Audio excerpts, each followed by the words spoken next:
తిలక్ వర్మ న్యూజిలాండ్‌తో జరగనున్న లాస్ట్ 2 టీ20ల నుంచి కూడా రూల్డ్ ఔట్ అయితే అయిపోయాడు. సో తిలక్ వర్మకి రీప్లేస్‌మెంట్‌గా వచ్చిన శ్రేయస్ అయ్యరే మిగతా 2 టీ20లకు కూడా స్క్వాడ్‌లో కంటిన్యూ అయితే అవుతాడు. తిలక్ వర్మ లాస్ట్ 2 టీ20లకి రూల్డ్ ఔట్ అవ్వడం అనేది సంజు శాంసన్ ఒక గోల్డెన్ ఆపర్చునిటీ అనే చెప్పుకోవాలి. ఎందుకంటే మనం చూసుకుంటే సంజు శాంసన్ లాస్ట్ 3 మ్యాచ్‌లు కూడా చాలా దారుణంగా అయితే ఫెయిల్ అయ్యాడు. అండ్ అతనికి బ్యాకప్‌గా ఉన్న ఇషాన్ కిషన్ అయితే వన్ డౌన్‌లో వచ్చి ఎలాంటి బ్యాటింగ్ చేశాడో మనందరం చూసాము. మెయిన్‌లీ ఆ సెకండ్ టీ20 అయితే 2 వికెట్లు పడిన తర్వాత ఇషాన్ కిషన్ వచ్చి ఎలాంటి విధ్వంసం సృష్టించాడో మనందరం చూసాం.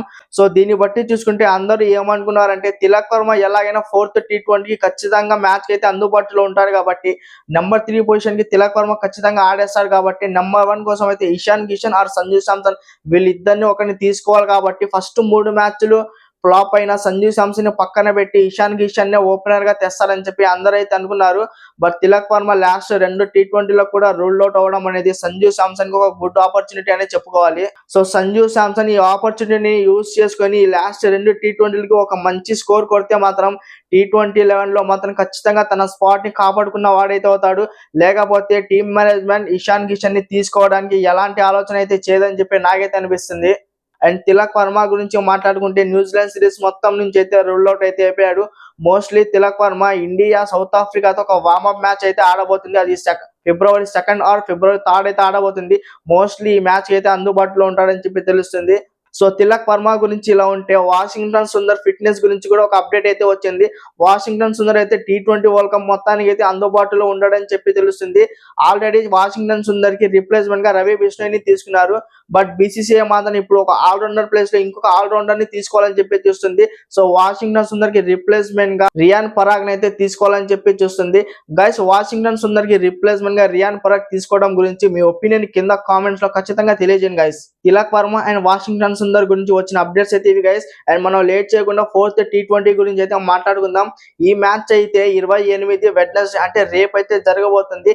ఈ మ్యాచ్ జరుగుతున్న గ్రౌండ్ వచ్చేసి doctor YS Rajasekhar Reddy cricket stadium విశాఖపట్నంలో అయితే జరగబోతుంది. అండ్ ఈ గ్రౌండ్ యొక్క పిచ్ రిపోర్ట్ ఎలా ఉందో మనం ఒకసారి చూసుకుంటే పిచ్ రిపోర్ట్ అంటే నాకు గుర్తొచ్చింది. ఈ సిరీస్ మొత్తం నేను pitch report only New Zealand team కి చెప్పినట్టయితే అనిపిస్తుంది. ఎందుకంటే మన వాళ్ళకి పిచ్ తో సంబంధం ఏముంది అన్నట్టుగా అయితే ఆడుతున్నారు. అసలు పిచ్ తో సంబంధం లేకుండా పిచ్చా కొట్టుడైతే కొడుతున్నారు. సో నాకు తెలిసి ఇవాళ కూడా మన ఇండియన్ టీం అయితే పిచ్ తో సంబంధం లేకుండా పిచ్చా కొట్టుడు కొడతారని చెప్పి నాకైతే అనిపిస్తుంది. బట్ ఎలాగైనా మనం పిచ్ రిపోర్ట్ మాట్లాడుకోవాలి కాబట్టి పిచ్ రిపోర్ట్ గురించి ఒకసారి తీసుకుంటే ఈ పిచ్ అయితే మోస్ట్లీ బౌలింగ్ కి ఫేవర్ చేస్తుందని చెప్పి అయితే చూసుకోవచ్చు. ఈ పిచ్ లో అయితే మంచిగా స్లోవర్ వన్స్ వేసే వాళ్ళైతే బాగా స్లోవర్ వన్స్ కట్టర్స్ వేసే వాళ్ళకైతే బాగా అనుకూలిస్తుంది. అండ్ మోస్ట్లీ ఈ పిచ్ లో అయితే స్పిన్నర్స్ కి బాగా అడ్వాంటేజ్ అయితే ఉంటుందని చెప్పి తెలుస్తుంది. మోస్ట్లీ మన ఇండియన్ టీమ్ లో అయితే వరుణ్ చక్రవర్తికి బాగా హెల్ప్ అయితే ఉంటుందని చెప్పి నాకైతే అర్థమవుతుంది. సో ఈ పిచ్ యొక్క యావరేజ్ స్కోర్ చూసుకుంటే 149 మాత్రమే ఉంది. సో దీన్ని బట్టే చూసుకుంటే ఈ పిచ్ బౌలింగ్ అనుకూలిస్తుందని చెప్పి నాకైతే అనిపిస్తుంది. ఈ పిచ్ యొక్క ప్రభావాన్ని మన బౌలర్స్ యూస్ చేసుకుంటారని చెప్పి నాకైతే అనిపిస్తుంది. బట్ నేను మళ్ళీ చెప్తున్నాను, మన బ్యాటర్స్ కి అయితే పిచ్ తో సంబంధం లేదు. ఏ పిచ్ అయినా సరే పిచ్చా కొట్టుడు కొట్టడం అయితే ఖచ్చితంగా ఉంటుంది. సో న్యూజిలాండ్ బౌలర్స్ అయితే ఆల్రెడీ ఫిక్స్ అయ్యి వస్తారని చెప్పి నాకైతే అర్థమవుతుంది.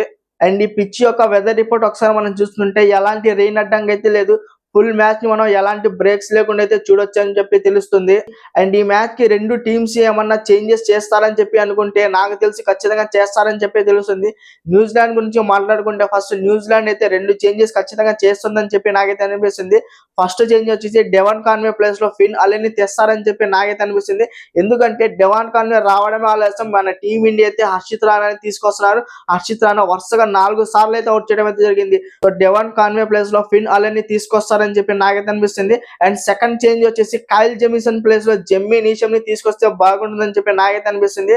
అండ్ న్యూజిలాండ్ ఈ 2 చేంజెస్ తప్ప మిగతా ఏ చేంజెస్ చేయరని చెప్పి నాకైతే అనిపిస్తుంది. సో న్యూజిలాండ్ యొక్క ప్లేయింగ్ 11 ఎలా ఉండబోతుంది అనేది ఒకసారి మనం చూసుకుంటే ఓపెనర్స్ గా వచ్చేసి ఫిన్ అలెన్, టిమ్ సీఫర్ట్ అయితే వస్తారు. నెంబర్ 3 లో రచిన్ రవీంద్ర, నెంబర్ 4 లో గ్లెన్ ఫిలిప్స్, నెంబర్ 5 లో మార్క్ చాప్మన్, నెంబర్ 6 లో డారిల్ మిచెల్, నెంబర్ 7 లో మిచెల్ శాట్నర్, నెంబర్ 8 లో జెమ్మీ నీషమ్, నెంబర్ 9 లో మ్యాట్ హెన్రీ, నెంబర్ 10 లో ఇషోబి, నెంబర్ 11 లో అయితే జాకబ్ డఫే అయితే వస్తారు. సో న్యూజిలాండ్ ప్లేయింగ్ 11 ఇలా ఉండొచ్చు అని చెప్పి నాకైతే అనిపిస్తుంది.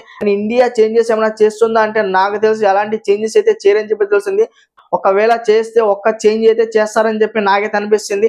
చేస్తే బాగుంటుందని చెప్పి నాకైతే అనిపిస్తుంది. ఆ చేంజ్ ఏంటంటే కుల్దీప్ యాదవ్ ప్లేస్ లో వరుణ్ చక్రవర్తిని తీసుకొస్తే బాగుంటుందని చెప్పి నాకైతే అనిపిస్తుంది. ఆ ఒక్క చేంజ్ తప్ప టీమిండియా ఎలాంటి చేంజెస్ చేయదని చెప్పి నాకైతే అనిపిస్తుంది. అండ్ ఒకసారి మనం టీమిండియా ప్లేయింగ్ 11 ఎలా ఉండబోతుందని చెప్పి ఒకసారి మనం చూసుకుంటే ఓపెనర్స్ గా వచ్చేసి సంజు శాంసన్, అభిషేక్ శర్మ, నంబర్ 3 లో ఇషాన్ కిషన్, నంబర్ 4 లో సూర్యకుమార్ యాదవ్, నంబర్ 5 లో శివం దుబే, నంబర్ 6 లో హార్దిక్ పాండ్యా, నంబర్ 7 లో రింకు సింగ్, నంబర్ 8 లో హర్షిత్ రాణా, నంబర్ 9 లో వరుణ్ చక్రవర్తి, నంబర్ 10 లో జస్ప్రీత్ బుమ్రా, నంబర్ 11 లో రవి బిష్ణోయ్ ఉంటాడని చెప్పి నాకైతే అనిపిస్తుంది. సో ఈ వీడియో అయితే ఇది గైస్ క్రికెట్ గురించి ఎలాంటి అప్డేట్స్ అయినా ఫాస్ట్ గా మీకు తెలియాలనుకుంటే మన ఛానల్ ని సబ్స్క్రైబ్ అయితే చేయండి. అండ్ వీడియోని ఒక లైక్ కొట్టి అయితే స్టార్ట్ చేయడం అయితే చేయండి గైస్. Thank you guys.